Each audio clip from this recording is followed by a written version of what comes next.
জুৰিয়াৰ পুথিমাৰীত উত্তেজনাপূৰ্ণ পৰিৱেশ। এজনক আক্ৰমণ কৰাৰ পাছতো বন বিভাগৰ কোনো এজন লোক উপস্থিত নোহোৱাক লৈ জাঙুৰ খাই উঠিছে স্থানীয় ৰাইজ। বনৰক্ষী উপস্থিত নোহোৱাৰ আৰক্ষীৰ সন্মুখতে ক্ষোভ প্ৰকাশ কৰা দেখা গ'ল স্থানীয় ৰাইজৰ।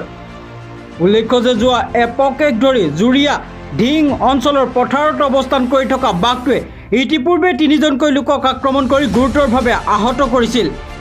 বাঘটোক পিঞ্জৰাবদ্ধ কৰাৰ লক্ষ্যৰে বিভাগে এসপ্তাহৰ পূৰ্বে জেঙনিত পিঞ্জৰা স্থাপন কৰি দায়িত্ব সামৰণি মাৰিছিল যদিও বৰ্তমানেও বাঘটোক নিয়ন্ত্ৰণ কৰিব নোৱাৰাৰ বাবে সন্ত্ৰাস অব্যাহত ৰাখিছে, যাৰ পৰিপ্ৰেক্ষিতত ক্ষোভিত হৈ পৰিছে অঞ্চলটোৰ ৰাইজ।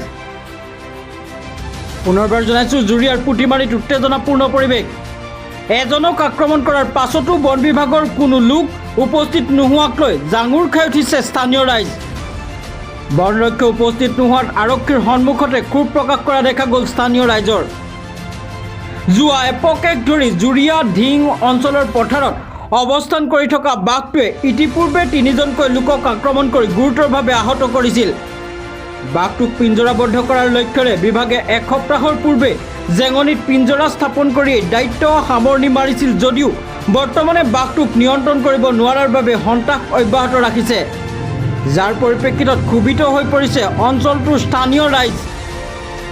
News desk report, Indian fast news.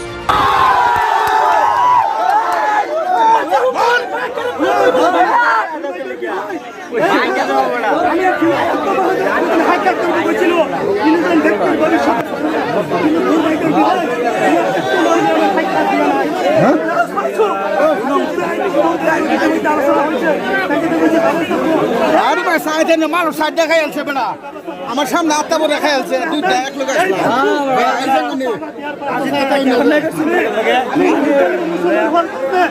আমি